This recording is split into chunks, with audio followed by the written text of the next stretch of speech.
Thanks for checking out the Christy Mayer podcast. We are on YouTube, iTunes, Spotify, and SoundCloud. Be sure to subscribe on my YouTube channel and click the notification icon. And if you're on iTunes, please go subscribe and leave a sexy or creepy review on there.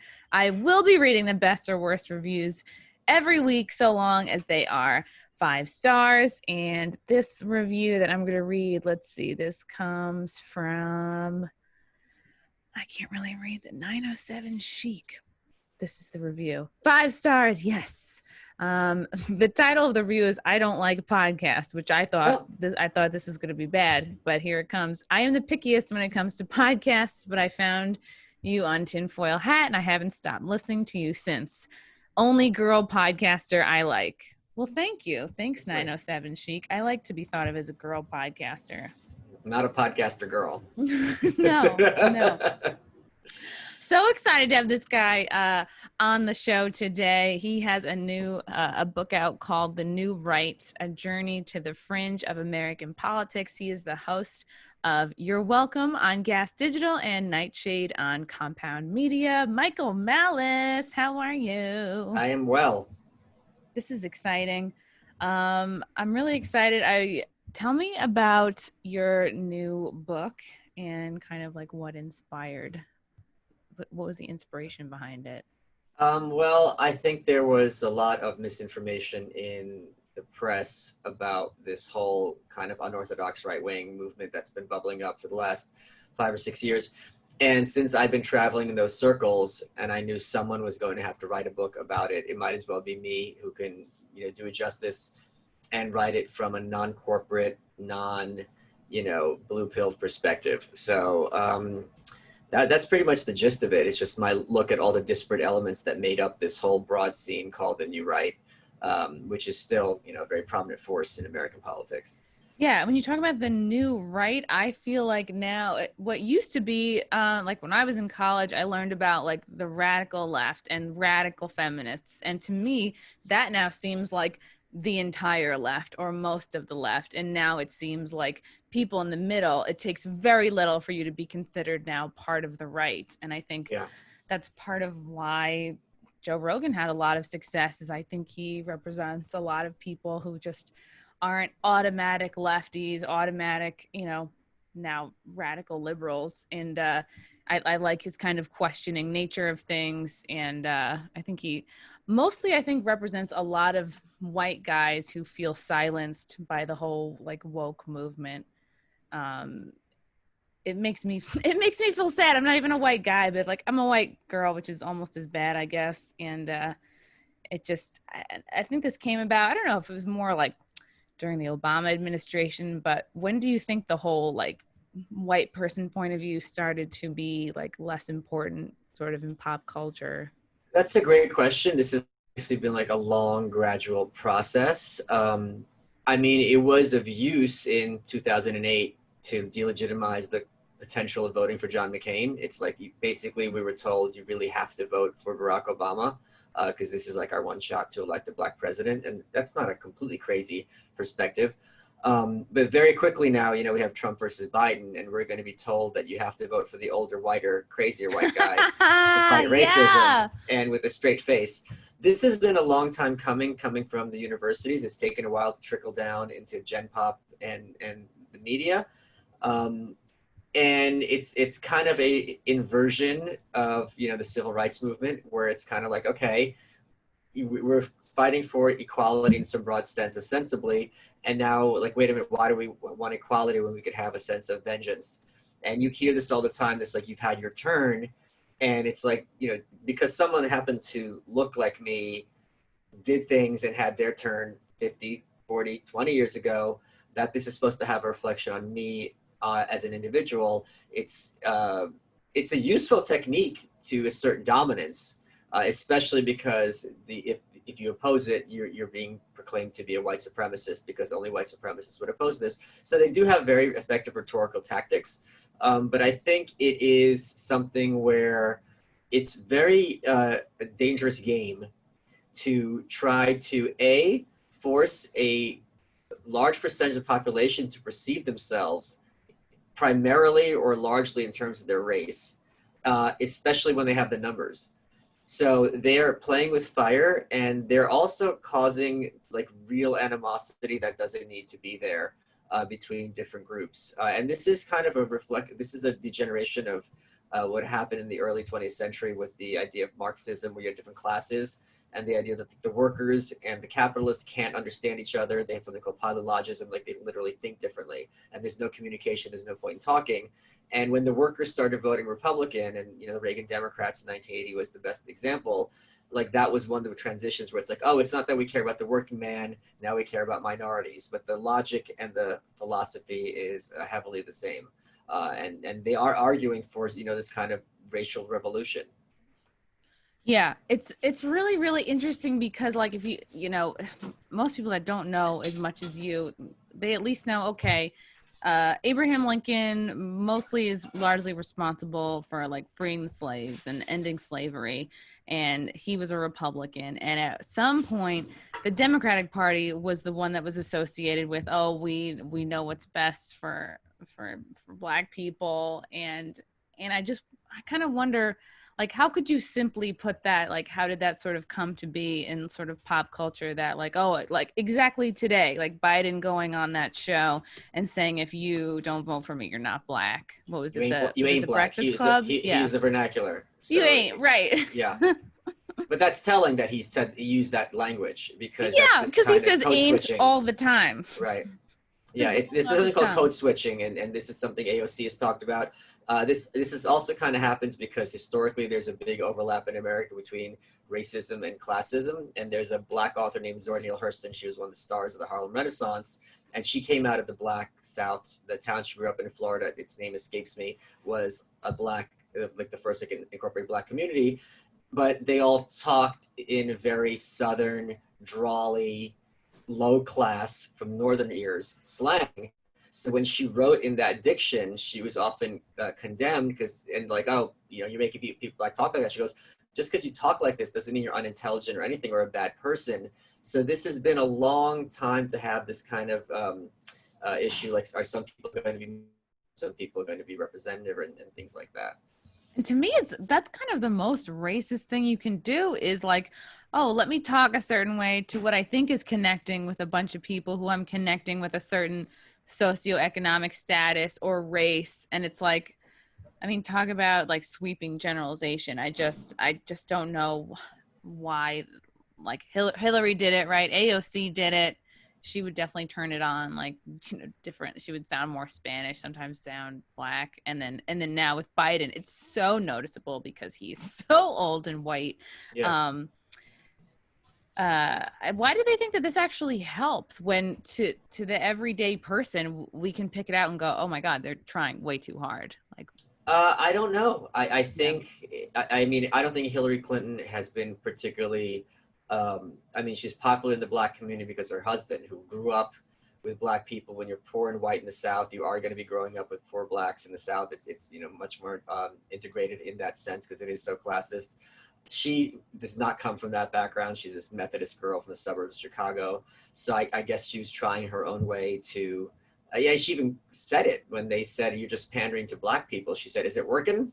It literally said that. So so I think a lot of times people also think that they're being collegial. You also see with like white chicks using like gay slang when they're talking to their gay friends and like, getting all sassy. And it's just like, what are you doing? But it's this kind of like, hey, we're the same. I talk like you talk. And in a certain context, I guess it's affectionate, but in other contexts, it's like, this is so cringeworthy. I mean, yeah, sometimes I've been known to say yes. I mean, especially when I hosted a show at the Stonewall Inn for 6 Well, years. sure. I would be saying yes, but not the full yes, honey, queen, all of that. Preach. Yeah, because I just didn't want to. I mean, I genuinely love the gays, so I feel like I'm down with them. I don't need to like try extra hard. Yeah. When did you feel you saw a switch? Because when I went to college in the early aughts, it was, yeah, the like lefties, liberals were the tolerant ones. And growing up, it's like, okay, I who was in charge? The second Bush. And I was like, okay, well, he seems sort of older, crustier, more religious. I was like, I kind of did the default Democratic Party, which I feel like a lot of kids that age do. Yep. So at what point did it sort of turn? And now it seems like the right and the conservatives are the more tolerant ones, and the lefts are seeming more and more fascist, more and more like it takes almost nothing to get kicked out of the woke boat.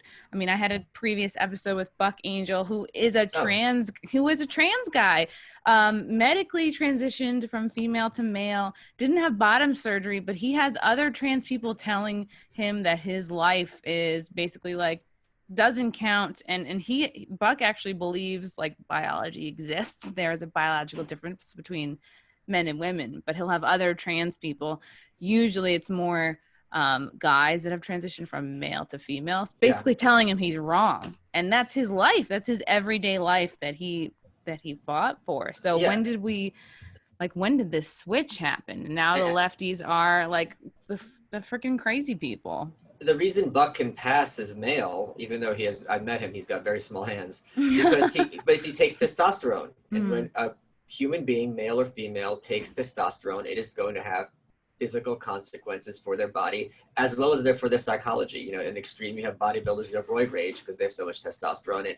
And women have a similar situation when they're pregnant. You know, when you're pregnant, you're hormonal. This is an old sitcom trope, but then we're supposed to pretend that hormones don't affect your psychology and your rationality. These are cases for both genders where hormone disbalance can cause disordered thinking. Each side seems to be for free speech when they're out of power. You know, when they're in the weaker position, they want to attract people. They want to be the outsider. Same thing with the budget. When they're on the outside, they're like, oh, we're for cutting, this budget's out of control. We're the responsible ones. And then as soon as they get into power, that all goes in the garbage. So it's this shell game that's been going on for quite a long time. I mean, we remember, maybe you and I remember, a lot of people listening don't, but in the 80s, you know, Nancy Reagan, First Lady, had this huge campaign, Just Say No. And it became, I don't know if illegal, but certainly policy, that it was not possible to show drug use on television in a recreational or even neutral way. It can only be shown stigmatized or nefarious consequences. And this is you know, as we see now, a complete lie. First of all, I forget which stand-up comedian had this bit, but they were talking about, like, who are these drug dealers hanging around schools giving out drugs for free? Like, I would have loved that. They would say they give you the first one for free, then you're addicted, and then they jack up the price. I'm like, that doesn't match any drug ever. Yeah, that sounds like samples at Sam's Club, samples at Costco. Which are still affordable. That's actually how I became addicted to brie cheese. I was never interested in it, but somebody gave me a sample, and I was like, wow, I'm hooked. Yeah, where do I get more? Then you have the thing where if you you know, light drug use, people are going to still, for the drug of choice, switch to things like nicotine, alcohol, which have severe consequences, especially alcohol. You know, across the table, it's worse for you in terms of weed, and also in terms of social costs, like coming into work. Who do you want to have on the road? Someone who's high, and I mean, we'd laugh about it, but this was the policy that, like, we would legally prefer you to be drunk behind the wheel than to be high behind the wheel. It's a very odd thing that was implemented. So this has been going on back and forth for quite a long time. Republicans like to pretend, oh, we were never, you know, the party for, you know, for discussion. In the 90s, I believe it was, they had warning labels on records at Walmart that were considered objectionable, parental warning. One of the songs, they had like a list of top 10 songs on the radio that are offensive, was Cyndi Lauper's She Bop, because the lyrics allude to masturbation. Go look at those lyrics. If you think those lyrics really are explicit to you, you're something. I mean, it's not the same as like Ice Cube singing, Ice-T, excuse me, singing Cop Killer, right? There's a big difference between that and like Cyndi Lauper, but they were lumping them all together, and they're more happy to stigmatize things that are really kind of innocuous and innocent. At the same time, these parties are both advocating for wholesale war, which means killing and maiming people and children overseas, and presenting that as brave and heroic. So there's a lot of disingenuousness to go around. I really like what you said, that that either party is kind of into free speech when they're out of power. Can you think of an example of how the left is really doing that now? I guess other than the example of what we were talking about with the trans movement, that it seems like there's sort of a few people are taking over the whole message for everybody. The left right now is culturally still in power, and they're losing very, very quickly, and they're imploding, and they're not going down without a fight. And it's very, very ugly. Trying to lock down what they have already. One of the big arguments historically for progressivism as an ideology is that we're the governing ideology of this country. We had a progressive majority for like 100 years from Woodrow Wilson, and maybe a little not in the 20s, roughly through at least Reagan, where conservatism or non-progressivism like kind of crept back into the public consciousness. And if you don't know anything about politics or any issue in the country, and you got to pick team B, pick the winning team. It's the smart choice to do, right? It's going to have a lot of advantages and fewer disadvantages, just in general. But if they're not the winning team and they're not presenting themselves as the winning team, they are losing disproportionately, because not only they're losing people they would have lost those randos who just want to pick the winners. And an example of this, which I was just talking about this party last night, Playboy for a very long time marketed itself as being the most circulated men's magazine, right? And they had the numbers to back it up. After a while, that wasn't the case. So they would just have like free subscriptions to people just to maintain that credential. So when you have that, like, we're the voice of the most people, a lot of people just want to be with the most people and be safe and not be outliers. And now that they've lost that, and you have this kind of alternative choices, and even within the alternative choices, they're really kind of panicking, I feel, and losing a big brand benefit that they had historically. So are you saying that Playboy would give out one free magazine and then try to get you addicted and then see if you would sign up for more? Wow. Yeah, Where have we heard that before? There. That's very exciting for me to hear you say that, because I've wondered it, but it's nice to hear you sort of confirm that the left is losing culturally right now, which for a few decades they've been undeniably in charge of culture, and now people, it's sort of it's the backlash, it's the swinging back. People are sick of it. I think people who live in towns where they don't even know one trans person are sick of hearing about the bathroom issue. I think not that people who don't have Black friends don't want to hear about Black Lives Matter. That's actually not the case at all. But it's so obvious how the whole Black Lives Matter movement has been like wholly co-opted, and people just don't know that it's all the whatever you donate to Black Lives Matter goes basically to fund Democratic candidates. And what really bothered me was like couple months or weeks back, it was like all this pressure on comedians and anybody in the entertainment industry. Like, if you're not posting the black square, you're a heartless bitch and you're super selfish. Like, why can't you just take one day to not post for Black Lives Matter? First of all, it's like, it's not going to help them. It's like the mob mentality of it all really made me so fucking angry, because it's like we're all entrepreneurs. Like, sometimes we really can't take a day off, and if we don't follow the mob, you're a bad person. I just don't like kind of being told what to do and judged for not doing it. I think it's making like normal, everyday, nice people question, like, oh, am I racist? Should I read White Fragility? It makes me really upset that a lot of these books are maybe people aren't reading them, but to me, there was kind of like this whole list of like Black Lives Matter required reading for white people that came out, like when the movement like kind of popped again after George Floyd was killed.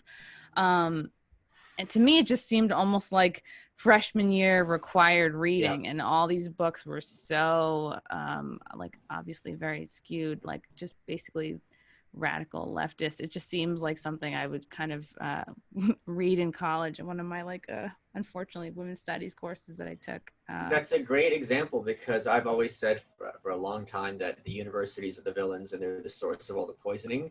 And what you're seeing is exactly that. They've taken that university experience where you have these certain mandatory issues that you have to have a class in no matter what your major in. And they're all these kind of Yes. lefty, multi-culty ideas.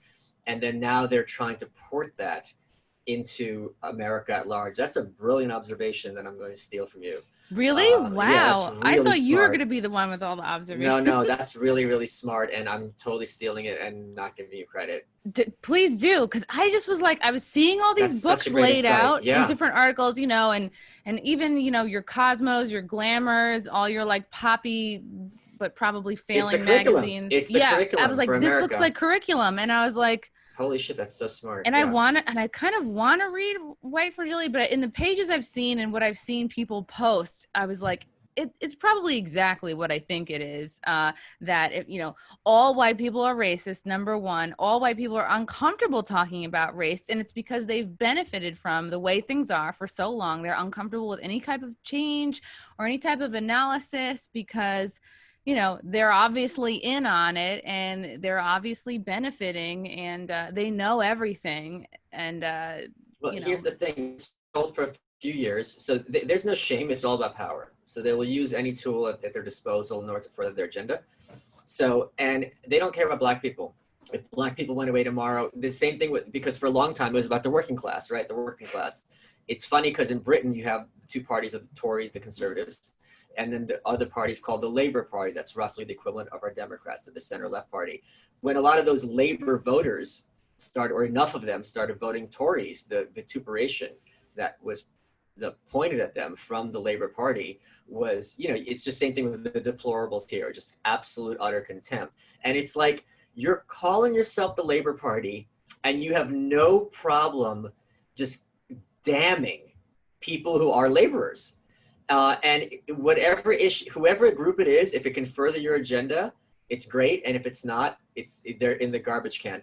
I would encourage people who are arguing with their Facebook friend to simply say, I am having difficulty reconciling my support for immigration from all of the world, including Muslim majority countries, with my support for trans rights.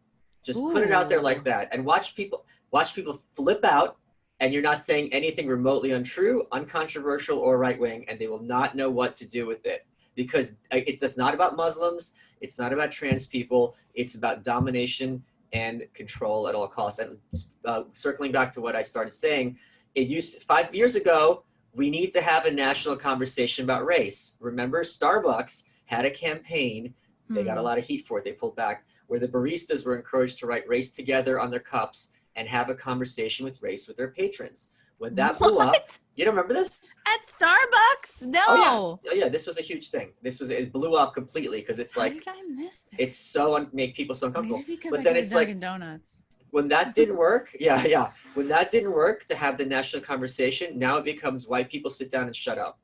And what they're trying to do, which is very, I'd say evil, I'm not using that word loosely, is they're forcing white people to say, you have a choice, either white supremacy or white submission. And I know you're not going to choose white supremacy fairly. No one's going to choose that. Exactly. So nobody wants to be called a white supremacist. Or be one. So now that leaves by proclamation white submission. Sit down and shut up. And if you're complaining about it, you're fragile. Yes. So they have made this very sophisticated rhetorical device to get a huge percentage of population to be submissive to their edicts. And I don't think this is largely, by the way, a black situation. These comes from the universities, which is promulgated very heavily by upper class and upper middle class urban whites as well. Wow. Yeah. White fragility, I think it really is truly bullshit, because if you're a white person who's not racist, it's like you're lying, or you're obviously a white supremacist. But you are racist in the sense that their definition of racist is someone who, because of their race, has benefited from a racist society. So by definition, everyone is a white person is a racist because they're in effect an heir. They've got an unfair inheritance of things that were built on oppression. So it does not completely incoherent. But point, it's like, listen, everyone's going to inherit some things from everybody in effort to have Black integration in America and be accommodating to people of all different sorts of minorities, whether it's on gender, appearance, age, all sorts of things? Or are we just going to say, sit down and shut up because you, meaning in a very broad sense, you have had it good for too long and now it's our turn? Yeah, Well, it's yeah. not how it works.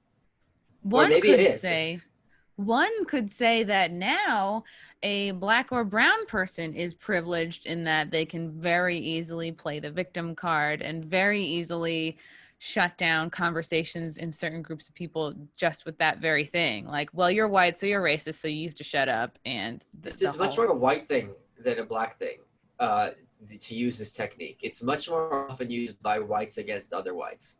yeah, it's interesting. It's like they want to they want to like be in it's It's a in fact dominance that's move. kind of a form of like supremacy. It's like you Yes. think these groups can't speak for themselves? You Right. think that like black and brown people are so like dumb and poor, or like they're they're I've seen I interviewed Flecka's talks, Oh yeah. Fletcher, and he'll show these, among other YouTubers, will kind of show these videos where they interview, do a lot of man on the street stuff. And it was like, oh, basically he interviewed a bunch of, they were more like younger white women, like women like 20s, 30s, 40s.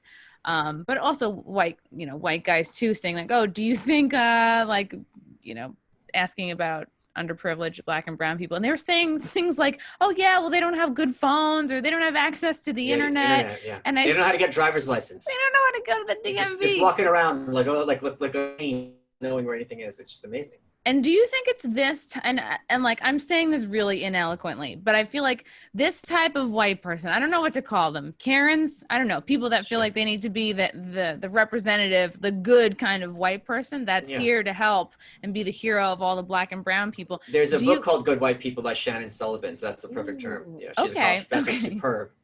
Do you feel like this type of person has come to find their value or their power in this area because maybe for some reason that they haven't made it, or they haven't gotten respect or power?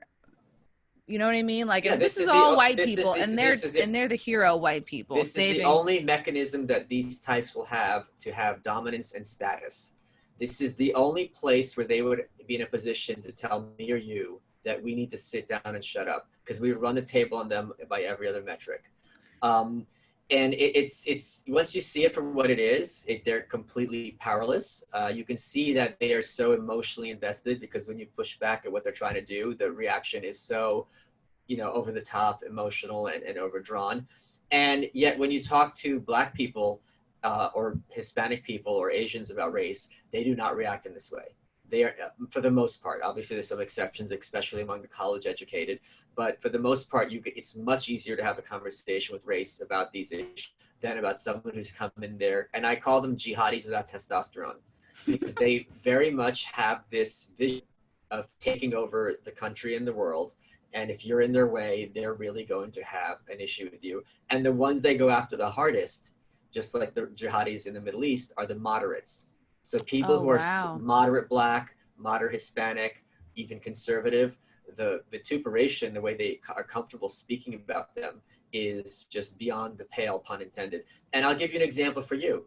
In one context, if they like you and your views, you're a female, you are, subject to rape, you're subject to lost opportunities, you get paid less, you're not treated well, you're in the community, you're as a comedian, you're not going to get respect, blah, blah, blah. The second you flip and you start arguing, you're a recipient of white supremacy, you're spoiled, you gotten everything because of your being cute and You because can you're a white marry chick. up. Yeah, you can like marry up. I could marry a super rich dude right now if I wanted to, and Right. like not have to worry about shit, not work another day in my life. Right. So it completely depends on whether you're of use or you're an opponent, whether you are a victim hero or the enemy who needs to be destroyed, even though you're the exact same person. So it seems like right now the minority, the people that need our, not need anyone's help, but they need to find their own power, are the moderates, are the sort of hidden majority, are the regular people. They're not like you and I, who are like personalities. We're doing Zooms. We're on TV. We're writing books. We're on podcasts. They're just, people with jobs, but they feel like, as we do, but they don't feel like they can say anything because they don't want a coworker to get them fired, or it sucks that it still has power, being called racist, white supremacist, the cancel culture thing for kind of regular people. I think is still has power. I feel like it's losing power for entertainers. Just because if we build our own fan bases, it's just has less and less power, because you're not going to cancel someone's fan base, but you can cancel one person with a job. You know what I mean? Like, they're not going to have a swarm of people coming out to defend them.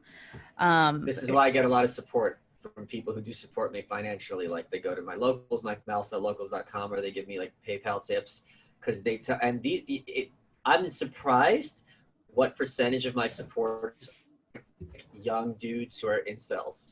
It's a lot of small business owners and family people, like overwhelmingly. And they're like, yeah, I have to worry about my kids. You don't have kids. So you can go out there swinging. And I mean, when you're a dad or you're a mom, you really can't be like a badass on Twitter. Because no, you can't. These people have no shame. Kellyanne Conway, who's a senior advisor to President Trump, the first woman to run a successful presidential campaign. Her husband, George Conway, hates President Trump. They were very public about Twitter. The New York Times was contacting their 15-year-old daughter and just talking to her. And George Conway, who is a big fan of media, was a big enemy of, tweeted out, "You do not have my permission to speak to my daughter." And they said, "We're not breaking any laws." And it's like, sure, it's not illegal, but at a certain point, it's really reprehensible and vile and speaks to you on a fundamental level. And I have to say, this is why the corporate press is much, unlike conservatives think that the Democrats are like worse than the media and the Democrats run the media. It's the other way around. The media is much worse, because when Bill Clinton was president, Chelsea Clinton not addressed. They gave her space. Sasha Malia were given their space. The Bush twins, Jen and Barbara, were given their space. Barron is completely off limits in the press. They don't ever go after him. They started fucking with Barron, and then they backed off. There's a pushback. Yeah, Kathy Griffin was like, "Get back off this kid." So, but when you have the so the Democrats wouldn't do it, but you have outlets like the New York Times on a certain level. They're like, okay, like, we're just going to do whatever we need to do, and it's really kind of a it's kind of scary, because you also see it with the Covington kids, and you saw it with those cadets who were playing the circle game, and the headlines were saying, "Oh, are they playing a white supremacist game?" It's the circle. It's like playing punch buggy, and it's playing punch buggy. So you have an obligation not to frame it, if there's any element of doubt of young people, in the most nefarious, despicable way. You know what I mean? It's like if you had a video where it looks like I was hitting you, and then later it turns out we're filming something for a movie, and the headline goes like, Malice assaults mayor on camera. Like, that's really sick, because people see the headline, and you're perfectly comfortable stigmatizing young cadets in a really nasty way. And for the rest of their lives, when someone Googles their name, that article's going to come up. This is acceptable. Wow. Yeah. There's so much hypocrisy. I really like what you like the idea of kind of, oh, my internet is unstable. Great. It's interesting because I think the way that we can talk, because we're not afraid of losing our jobs, right? We don't have kids.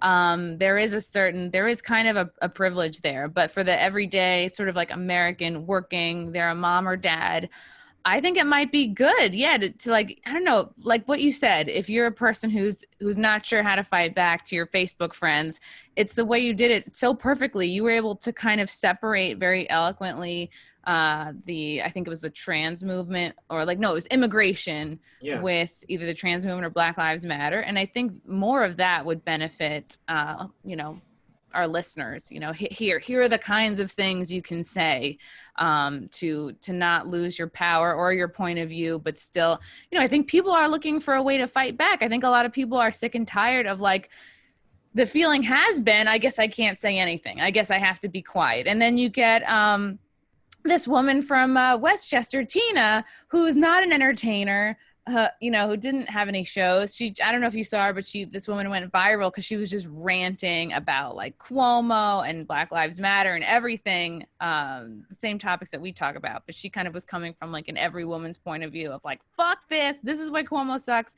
And she went viral. People really responded to it because she was speaking for a lot of people. But I think it would help. Yeah, I wonder if there's like something we can put out, like kind of ways you can respond or kind of like that's a lot of what my work is. Yeah. But I'll give you another example. There's a tweet of mine. We were told for months that we have to stay indoors at all costs, and then we were told we have to take to the streets at all costs. And then we were told now we got to go back indoors.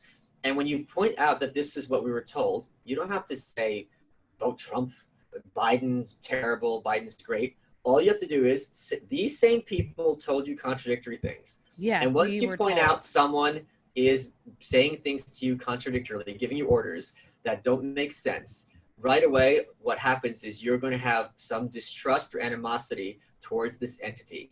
And once that happens, that's really a big way toward fighting back. This is not about Trump. I don't care about Trump. If Biden gets elected, I think it would be absolutely hilarious. And there'll be a lot of good that would come as a consequence of it.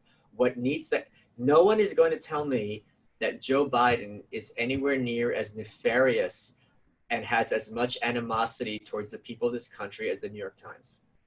Interesting. So you think the New York Times are more evil than Biden? The New York Times is right now very publicly engaging in historical revisionism to try to rewrite our American history and say that America started in 1619, and the definition, it's called the 1619 Project, and the definitional event of America was the bringing of slavery here. Now, if you want to look at America as a function of slavery, a lot of those dominoes are going to fall pretty obviously as a consequence, logically, if this is your starting point. So if you have it's kind of like mythology, the origin of the universe. If this person created the universe, well, you should probably worship him, right? Because that's where the smart money is going to be. So if this is your starting point, that this is a country built on slavery, and then I say all these negative things and make demands, it's going to logically follow suit very easily. And they're doing it very transparently, very publicly. Joe Biden is not saying this. Barack Obama is not saying this. Michelle Obama was not saying this. Hillary Clinton was not saying this. The New York Times is programming and training its audience to take this message and promulgate it through your Facebook, social media, and all these other things, and turning them to shock troopers for the progressive militia. And they're doing it very publicly. So the 1619 Project is basically about starting America's history to start when slavery started in 1619. Yes. Because the point of that, if it doesn't start in 1492, right? God, I hope I'm right. With Columbus coming here. Or 1776, With tons of shit happened between Columbus and now. But if we move the goalpost, if we move it forward to like this country started with slavery in 1619, that means we're starting with something super negative. Which it was, but it's also been a lot of time between now and then. Sure. But if we're starting it with slavery, then we're keeping the focus on slavery, and we're going to try not to move past that. And that kind of keeps everyone's values and our actions in that time, right? Whatever the reparations would be, whatever it is that they want.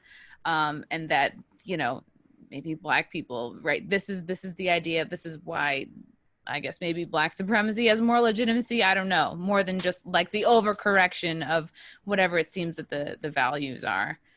Yeah, that's pretty gross. And the reparation concept, like let's suppose I wrecked your car by mistake, or I did something really bad. Actually I killed a family member of yours, like something nefarious. You sue me, and you get restitution. You get made whole. I have to pay you that check. But once that check is paid, or I go to jail and I do my time, it's done. No one is going to say with a straight face, if we have reparations and we give descendants of slaves this check, that they're going to drop the issue, and we're all going to drop the issue of slavery, and the court has been settled. That's not even a pretense. Fly here. There's one fly. I don't know. It looks like I'm doing this podcast. You got it, Mr. Miyagi? So the whole point is it's a misnomer, because the concept of reparations as a concept means you pay it off and then the issue is closed and everyone is made whole, and it's not at all being presented in that way. It's not even being presented like it's even possible to get over. The people, even it seems to me the Black people that have lived their lives I hate to say that they're over slavery. That's not the right way to put it, but that they've been able to not use that as an excuse for not reaching their potential, right? Like the Black business owners, any Black American that's successful and not, using anything as an excuse, right?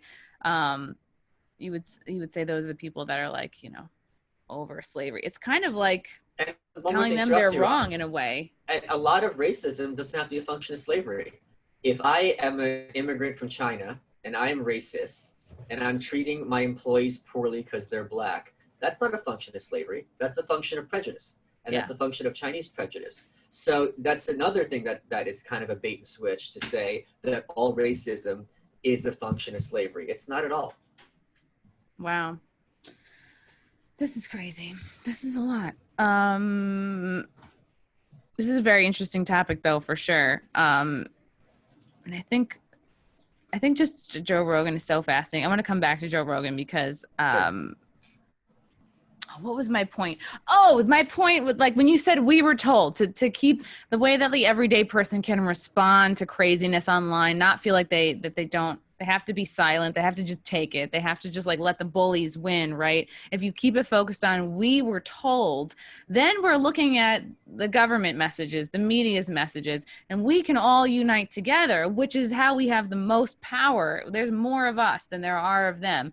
But I think the people in power want to keep us divided and at each other's throats and fixated and obsessed with racism so Or that united we're not, in fear. yeah, and living in fear so that we're not United in critical fear. of We don't have to be them. divided. United Exactly. in fear. Right. Yeah. We're all in this together, of fucking afraid and brainwashed. Yeah. And if we live in that space, instead of like, hey, let's be critical of our media, let's be critical of our leaders, let's be critical of movements that we're supposed to follow blindly. I think it's a big distraction technique. Are you a person who believes, George Soros is to blame for a lot of this bullshit? Like, I've seen proof that he's funded a lot of these protesters, a lot of Antifa people. I think it just came out, of course, in the New York Times that he, he's this hero. He donated $220 million to equality and Black Lives Matter, but yet I don't see very many Black Lives Matter people talking about George Soros. Well, that's the whole point is I think he's funding it secretly. Anytime you have one person who is this incarnate villain, I am very skeptical of this. Like you see it with Trump, right? Like everything you hate about Trump, if Trump went away, I don't think it would be like, okay, not as if that had never happened.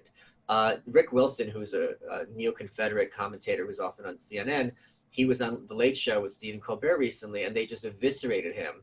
And they had these cartoons as pundits, and they go, I really hate the Republican Party as under Trump, and I liked it so much better when it was the Republican Party paving the way for Trump. So, you have these things kind of as a continuum. So I don't think that if George Soros magically vanished tomorrow, the idea that all of this would go away, especially when a lot of it's been going through decades in the universities, that's not Soros is doing. This has been a systemic, they call it the march through the institutions, and by design. And it's very useful for people. People will leverage whatever tool they have to further their status and their sense of power. If I'm a human, I talk about this in my book on the New Right. If I'm a human being, Black people, white people, gay people, Asian people are human beings, and human beings are motivated by incentives.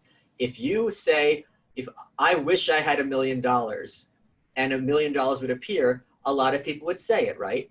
Well, if you say, instead of saying I wish, you say the word racism and you can't get fired, a lot of people, why wouldn't they say it? And they're acting perfectly in accordance with human psychology. So, and anytime you give human beings a weapon of any kind, some people are going to use it disingenuously, and even better, they will believe they're being sincere, because the human mind is very good at convincing itself it's doing the right thing, even when it's being shady.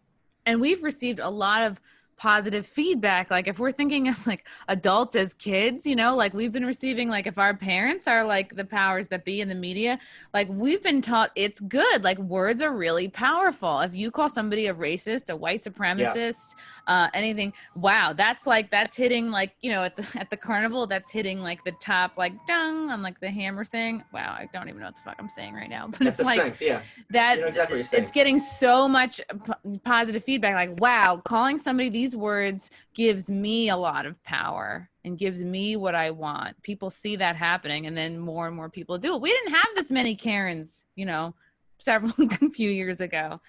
The Karens have multiplied. So Well, I don't know if they've multiplied as much as we can see them now. You know, it's kind of like at night, there's a lot of cats, but we don't see them. But then you right. get night vision goggles, you're like, oh, there's cats everywhere because they can Yeah, see better than us. So I think people didn't identify Karenism as a thing. that's And now true. once you recognize the animal, you're like, oh my God, this, you know, I think a lot of women yeah, have the capability to be Karens, you know, like if you're a confident woman and you're direct, like you could be a Karen, you know, if you use your powers yeah, but for evil and not good. But sometimes being a Karen is really useful. Like I wish my mom was the kind of person who stuck up for herself. Like I wish growing up I would hear my mom say to my dad, like, actually don't talk to me like that. yeah, yeah. Fuck you. You know what I mean? Like if the kids aren't doing errands, it's not wholly my fault, Frank. You could have fucking taught them some things, you know. But my dad is very old school German immigrant. His whole thing was like, he's in charge of outside the house. My mom is in charge of inside the house, which is where the kids live. So Yeah. it's like, to me, it's like, but very like old school, crusty kind of thoughts there of like, okay, he works, and he, growing up, he was a landscaper, so he like worked really hard, really long hours, didn't make very good money, like we didn't really have health insurance, and then he'd like come home exhausted. So I get it, like he wasn't, it's probably better that he wasn't, you know, the number one parental figure of us, but like I hated so much like watching him yell at her for things that he could have easily helped with, you know, on the parenting side. um I don't know what my point was for bringing that up. Maybe it's because I'm missing therapy. Yeah. Um, oh yeah. So it's just like, right. My mom never stood up for herself. So I wish she was a little more Karen-y in that Yeah, way to tell him to go fuck himself. Because it's good. We need those examples of in our parents to see, you know, how to stick up for yourself, because that is like a form of self-love. sure. What's what? Yeah, I agree with you. Yeah. It's been nice to see, even before all this like Hollywood pedogate stuff came out, I think the quarantine has really sort of like not really dissolved Hollywood, but it's kind of like brought the, it's been really nice to see how anybody with a fan base, with a camera, with a microphone can make their own content and like build themselves up. You don't need to be plucked out by Yeah. Comedy Central or HBO to put your comedy special out there. You can film it wherever and stick it up on YouTube, and boom, you can watch a million views come in and people will notice and see you. It's been a really nice change to see, like the power is in our own hands as creators. It's like, yeah, you could publish your own book. There's certain things that you don't get when you're being, you know, carried by a publisher, but it's nice to see that that's Yeah, that's what I'm doing for my possible. next book. Oh yeah. Yeah, I'm not dealing with a publisher. Why? Well, don't they help you get into bookstores? Yeah, but sure, but I mean, if it's on Amazon, and Amazon is identical as a book that's in Barnes and Noble, it's not in That's bookstores, so I true. don't care. And if I can get it promoted, I mean, I don't know what percentage of people buy their books in Amazon. It's certainly enough that it can make the sales happen. Oh yeah, I predominantly use Barnes and Noble as a way to like To waste what time books, in the and also city. see what books you want to read on Amazon. Like, oh, this looks Yes. interesting. I'll buy it later. Yeah, Yeah, like, oh, these are nice, but they're expensive. Yeah, I use Barnes and Noble for drinking coffee, reading magazines, and not buying any of them. That was yeah, like the number one thing my sister and mom and I would like do to hang. We would just be like, we're just gonna leave a bunch of crumbs in these magazines yeah. from a cupcake that we get from the bake shop and then put them back. Um, I mean, just look at the selection. It's going to be literally like 1,000 times more books at Amazon. Like yeah, literally. yeah, absolutely. And then I mean, there's some people who think like, oh, Amazon is evil. Don't support Bezos. He's a trillionaire. Sure. I, You're gonna have I to support someone if you're gonna put out your product. it's It's at true. some point. It's gonna be Visa, MasterCard. They're pretty evil. Yeah. Yeah, that's true. It's hard to live your life that way because It's getting easier though, yeah. because before it used to be you have to support Comedy Central, Netflix, and now Oh, it's like, oh, yeah. now I don't. They were the end all be all, Yeah, and like getting a late night spot was everything. And now it's like now getting a late night spot, it's really just social currency among other comics. And it looks good to some club owners, but sure, of it's course. not as important as it was like 5 years ago, even. Um, And I'm it, sure what's going to, sorry to interrupt you, I'm sure what's going to be happening in the next few years is you're going to have a lot of cred when you are that indie comic who made it without going through Comedy Central, Netflix. There's going to be a lot of those breakout stars, and people are going to be desperate to write articles about people like that, because those articles like, hey, have you heard of this person? And now having heard about them, that gives you comedy cred as a comedy fan. Right. No person whose job it is to be like a talent scout or a discoverer of comedians truly wants to discover someone with like 100 followers. You know what I mean? Right. Like they want to quote discover somebody who's like already got a lot of heat and they've created a lot for themselves already. I like coming back to the point of like we were told, right? So I don't know if you saw, but I made an enemy of Chrissy Teigen this week. Oh, okay. And I don't really know who she is. she I know, is like, I know the name, but I don't really know why she's a makes thing. me so happy whenever I hear somebody like And that's a not heard reflection of her. on my ignorance. When people say like I've never heard of you, No, there's I a lot I of just people. okay. Well, I'm a chick who likes, like fitness. I mean, I was kind of grown up, kind of a semi-celebrity obsessed, and I like fashion and makeup and shit. So it's like, all right, yeah. But it makes me happy that you haven't heard of her. So she's most famously known for being married to John Legend. She was a Sports Illustrated model. Okay. She married John Legend, and then she wrote a couple cookbooks, and then all of a sudden she's fucking the self-proclaimed mayor of Twitter. Okay. And one of her favorite pastimes are just canceling people and countries who don't align with like the liberal mob, right? Like she's like queen of let's cancel this person or this Oh, okay. company, right?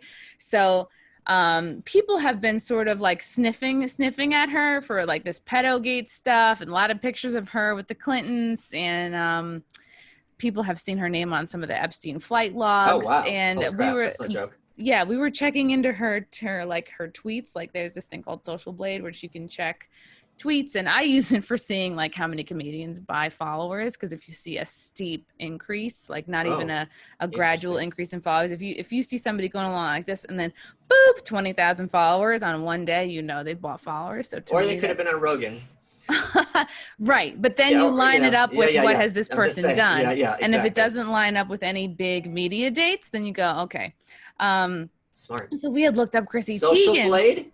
Socialblade.com, one Okay, of my thank you. I'm gonna look favorite it fucking up for myself. websites. I haven't never bought I You want can to look at your I want to followers see my trend, how many you follow. I think you could oh, there's some analytics cool. there. So I was looking at Christy Teigen, and we took a snapshot of Look at her you, you're a woman in tech. trying You're teaching this so boomer hard. all these metrics. That is so cool. I'm so Trying impressed. so hard. I mean, I'm the same person who takes a computer and shakes it out to get the viruses out, but I am really, really trying hard. So I simply pointed out, this is what got me in a lot of hot water with Teigen this week. I looked at her Social Blade and I go, wow, there's a big red number here in the media section, which are tweets, anything you tweet out, right? Videos, text tweets. And it said negative almost 29,000 in the media column. And I was like, whoa, this girl has deleted 29,000 Wow. tweets just That's no today. joke. Just That's no today. joke. Okay. When I comb through my Twitter to see, like, let's see if I have anything super racist on my Yeah. Twitter thread. Yeah. And I deleted 10 to 12 tweets. Not even that they were super racist, but they were just bad jokes. And I was like, these don't represent the best of my work. That was like 10 to 12 tweets total. This girl had deleted 29,000. And I go, wow. Because to me, I would raise an eyebrow at like a couple hundred deleted tweets. This was 29 fucking thousand. So I tweeted her, Chrissy Teigen, this was like last Wednesday, I guess. Like, why did you delete 29,000 tweets? Yeah. Clearly you have something to hide here. What's going on? I did hashtag pedogate. Ooh, I said a lot of celebrities have been really busy since Ghislaine Maxwell was Is that how it's arrested. pronounced? Ghislaine? Okay. Ghislaine, yeah. Okay. It's French. Yeah, a lot of celebrities have been really busy since Ghislaine was arrested. Why'd you delete so many tweets? Never in it. And I was recording a podcast, and I saw my boyfriend kind of like, he seemed very excited at something. I'm like, I wonder what's going on. As soon as I was done, he was like, Chrissy Teigen retweeted you. I was like, what the fuck? And then I looked and I'm a nobody. I am a nobody. I'm not verified. I had like 15,000 followers at the time.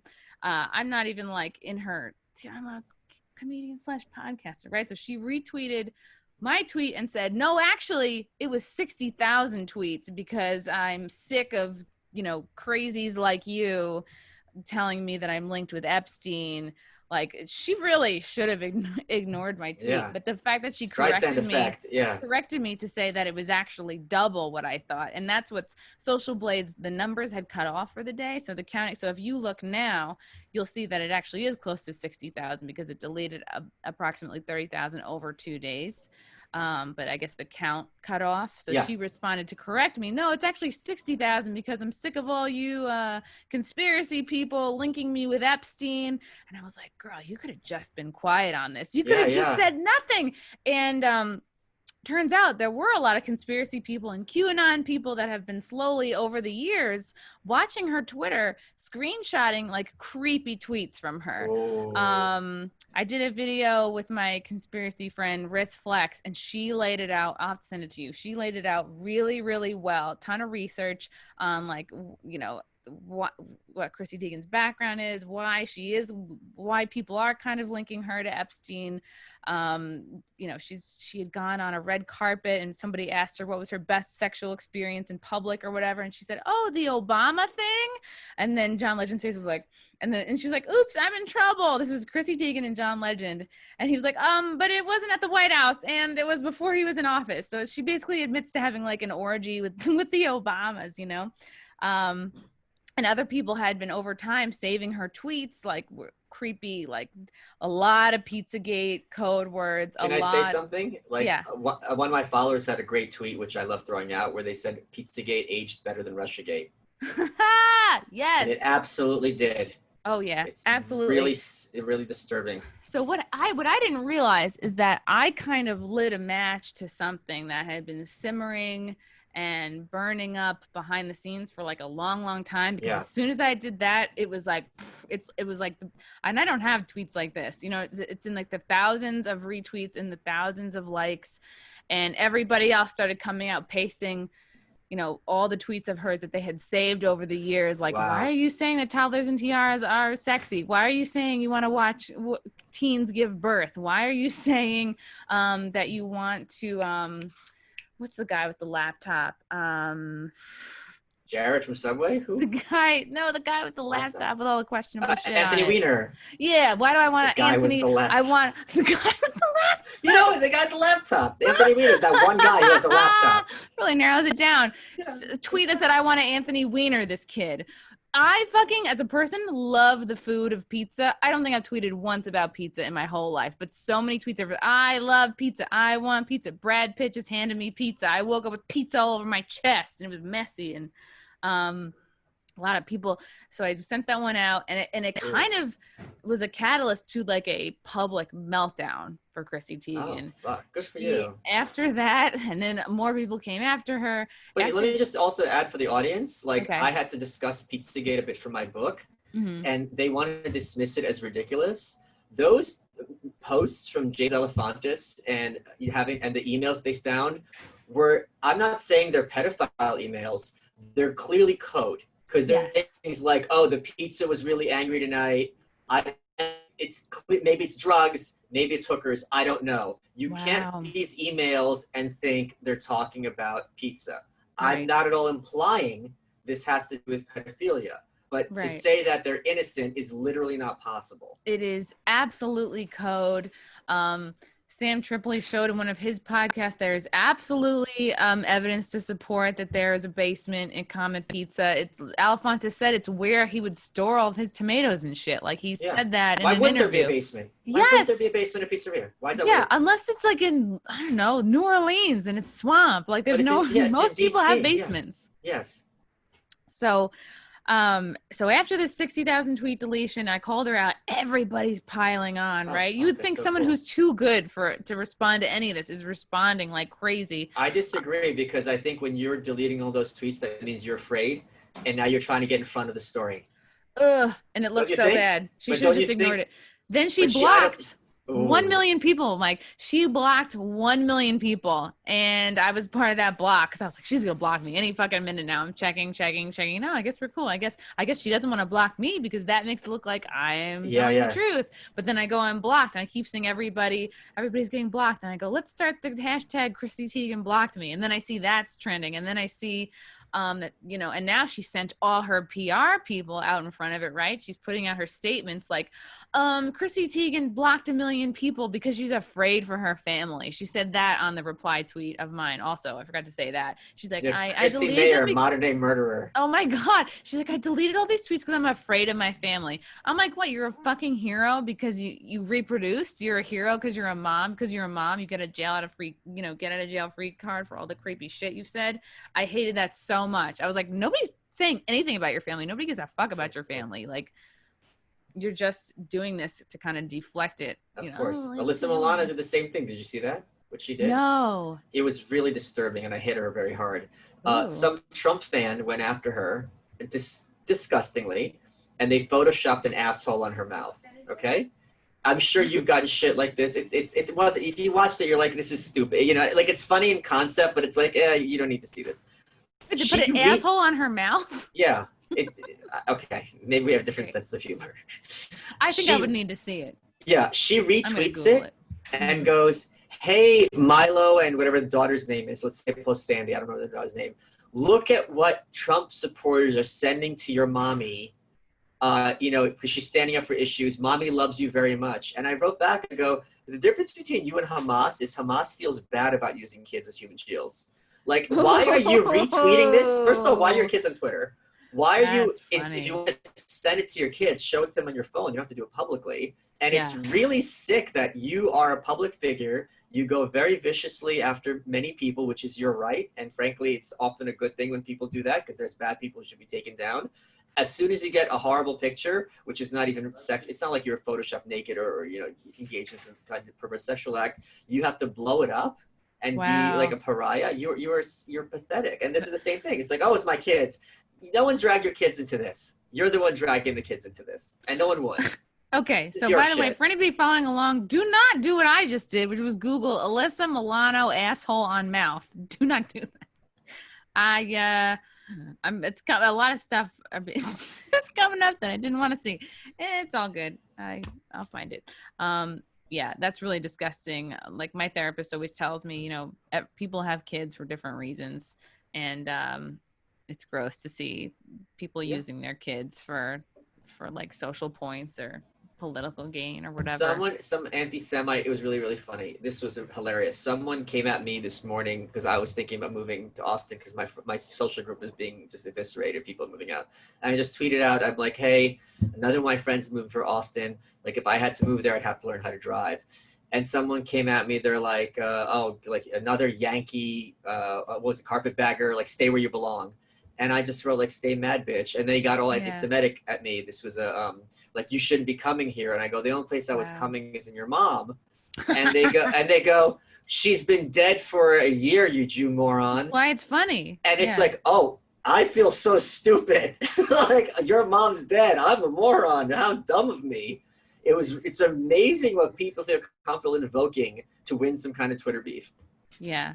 I always love a coming in your mom joke. Yeah. And as a person with a dead mom, it's even funnier because I'll be like, oh, really? She's cremated. You come into the dust. Is that what you're? That's where the term cremated comes from. Yeah.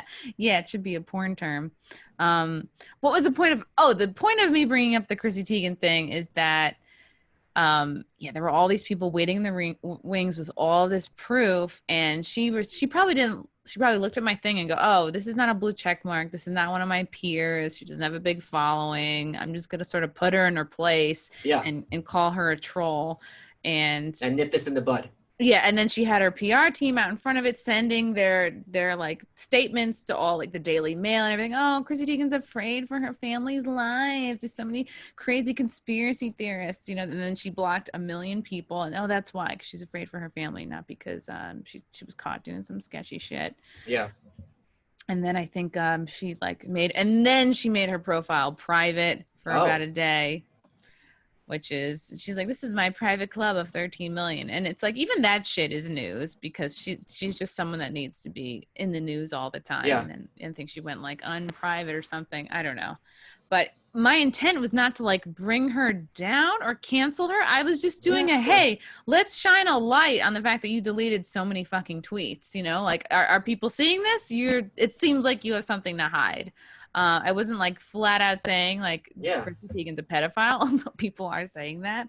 Um, so it's really interesting how like people just, if you hold up a mirror, you can really trigger somebody, and then Oh yeah. almost they kind of It's watching them trolling. kind of wiggle out of the way is how they look even guiltier. Yeah, trolling is the art of turning someone into a performer by exploiting their weaknesses. Ooh, is They that put like on a a Webster's definition? no, it's a Malice definition. It's but it's like you're basically exploiting their, and they put on a show for you, and now you become the audience. Everyone else does as well. It's hilarious. Now, I'll Yeah. give you a great example of trolling. This is something that the media, who doesn't understand trolling, got completely wrong. And I had to point this out when I was on Fox Business. I'm like, this is being framed completely inaccurately. Lindsey Graham, senator from South Carolina, I believe, was running for president. President Donald Trump was running for president. This is in 2015, 2016. And Lindsey Graham is going after President Trump very hard. And Donald Trump, excuse me. And Donald Trump said, he was running for your ago, and he came to my office begging for money. And he goes, and now he hates me all of a sudden. He goes, you know what? I still got the piece of paper with his number. Let me call it out. He goes, it's 202. And he read it out. Okay. And it was the actual number. In response, To his office, right? Not his yes. cell Oh, phone. I think it was his cell. I think it was his cell. In response, this is what's amazing. They say Lindsey Graham trolls President Trump. Lindsey Graham took his phone and made a video of him smashing it. And it's like, okay, let's take a step back. Wow. You just have to buy a new phone, and your number hasn't changed. Right. So it's not about the machine. Right. How have you humiliated President Trump? It's like someone scratched up, like borrowed your car, they left beer bottles in it, and then you drove it off a cliff. Yeah. Like, I showed you. No. You're the asshole who's out of phone, and your number is now public. Now you have no car. It's like the same insurance, right? It's yes. Yeah. What have you done? What have you shown him? That you're going to make your own property? Oh, you got him. Wow. It's so really dumb. Funny. Yeah. Hasn't there been a lot of turnover at the New York Times too? Like it seems Barry like Weiss just quit recently. Yeah, and the person who was her boss was fired. Yeah, they're not in a good place culturally. They're doing well financially, is my understanding. Wow. Right, because they're part of the cultural left. Yes, they're one of the big mouthpieces and the big order givers. This is interesting. So in your book, The New Right, if someone reads your book, could that say help the sort of average person sort of fight back on Facebook, fight back 100%. On Twitter? They don't have to stay silent. 100%. They can kind of... Well, you can stay silent. You pick your battles. Yeah. Pick your battles. Exactly. You know who you're dealing with now. There are some bots. There are some people who are just retards, or just very unintelligent. I had a retarded uncle, which is why I can say that word. He told me it was okay. Bass. It's a good way to respond to people that are trying to bully you online, is what I should have said. It's kind of like if you have to be in an environment where there's a lot of cobras, right? There's certain things to know and certain things not to know. For example, the tail can't sting you. This is what causes them to flip out. This is how to handle it if they do flip out. Here's how to de-escalate. All these techniques. Ooh. But you do have to know this is a cobra. Like, don't ever mistake it for a garter snake. Don't mistake it for an alligator. Know the nature of what you're up against. Know what it's capable of, which is killing you. Right. But also know, certain other things. So it's like, you're not going to convince this person. This is not this group of people. They don't want to be convinced. Right. They want to make you look dumb and wrong. And it's not even a real conversation. It's just really mostly talking points. And about dominance. Yeah. And the goal is not understanding, whereas like maybe somebody who thinks like we do is like, oh, maybe if we just talk about it, I can convince this crazy left person to maybe come back a little bit more to earth. And it's like, that's kind of a waste of your time, because their goal is not to understand or to know, it's to bully and to feel powerful. Exactly. You nailed it. You absolutely nailed it. Interesting. This is interesting. Everybody go buy Michael Malice's book, The New Right. Is it on Amazon? Of course it's on Amazon and in bookstores. amazing. It's everywhere. It's in Barnes and Noble. It's like AIDS. It's everywhere. But it is more manageable. Yes. And yes, great. Follow Michael Malice on Twitter, Facebook, Instagram. Yes, you're on Instagram. Yes, ma'am. At Michael Malice, MichaelMalice. Are you on TikTok? Are you on Parlor? Not on. I have a Parlor account. Don't use it. I am not on TikTok. I'm too old. I'm on No. TikTok too, but just for like little snippets of stand up and such. I feel dirty every time I log on. I just, go on, say hello to the Chinese, and then switch apps. All right. Michael, thank you so much for coming on. This was Thank you. illuminating. You're probably one of the smartest people I know. Yeah, anything else you're working on? Oh yeah, you said you're working on a new book. Yeah. Stay tuned. Ooh, yes. Michael, thank you so much for doing the podcast. Chrissy. Talk to you soon. Bye.